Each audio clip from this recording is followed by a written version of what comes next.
LAQ Long Answer Questions, Class 7th, Chapter 12. Question number 1. List 3 advantages of vegetative propagation. Vegetative propagation, this is a method of asexual reproduction in which new plants can be grown by the vegetative parts like root, stem and leaves. Now come to its answer. New plants are produced from vegetative parts of the parent. Means in the vegetative propagation, new plants are produced from the vegetative parts like root, stem and leaf. Second point, plant grown by this method bear fruits and flower earlier than those grown by seeds. These, these plants mature first and they bear fruits and flowers much earlier than those plants which are grown by the seed. Third advantage, the specialized organs of propagation store food and are means of survival in adverse cold and drought conditions. Children, we know about root tuber, stem tuber, rhizome.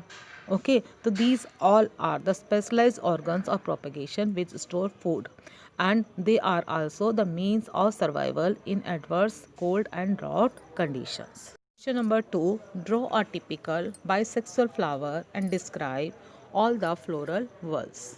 Children, you are seeing here diagram. You have to draw like this and label all the parts.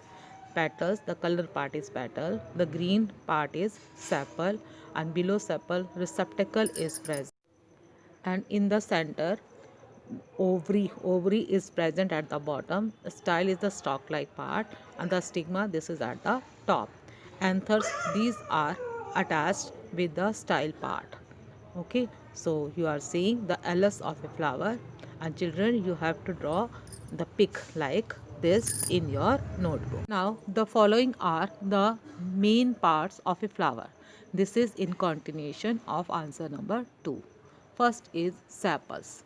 Sepals, these are the small green leaf-like structure present at the base of a flower.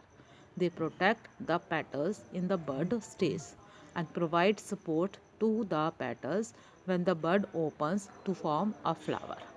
Petals, these are the flat, broad, generally colored structure present in a flower.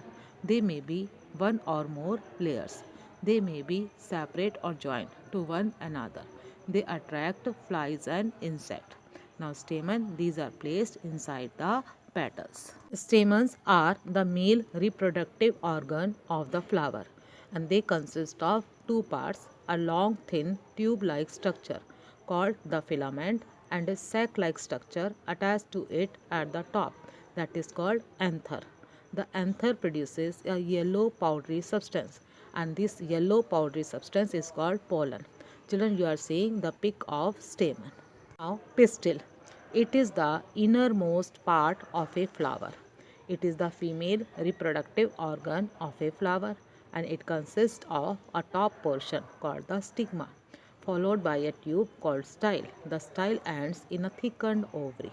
The ovary contains small bead-like structure called ovules. Children, you are seeing here the pic of the pistil and its parts. These are also labeled. Draw diagram in your notebook also. Question number 3. What are pollen grains and how is pollen tube formed? Answer. When the anthers are mature, they rupture or break and burst open, releasing the pollen grains. Once a pollen grain has landed on the stigma of the same species, then it germinates. A sugary solution is secreted by the stigma, and this solution stimulates the germination of the pollen tube from weak spots on the pollen grain. So in this way, the pollen grain germinate to form the pollen tube. Now question number 4. Describe the changes that take place in a flower after fertilization. Children, this question is very important. After the fertilization of zygote, the petals, sepals and stamens wither away and fall, and the style and the stigma also fall. Only the ovary remains. It contains the fertilized ovule, which contains the zygote. Now the zygote begins to divide and forms the embryo. Ovules develop into seeds consisting of a baby plant.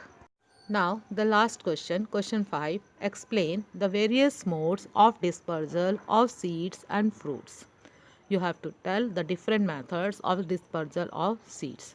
Now come to its answer. Dispersal by wind. Dispersal by wind. Seeds are light and dry. They have thin, flat, membranous wings. The fruits of sunflower is hairy and float in the air. So in this way, dispersal by wind take place. Now second is dispersal by water. Seeds and fruits develop floating devices in the form of spongy or fibrous outer coats like coconut. Children, you have seen coconut. It has fibrous spongy outer coat which helps it to float. Now C part, dispersal by animals. Fruits are provided with outgrowth like hooks, barbs, spines, bristles and stiff hair on their body. And because of these outgrowths, they stick to the body of animals and are carried away like gentium. Gentium seeds, it has barbs, okay, or hook like structure, so they attach to the body of animals and in this way carried by the animals from one place to another. D part is dispersal by explosive mechanism.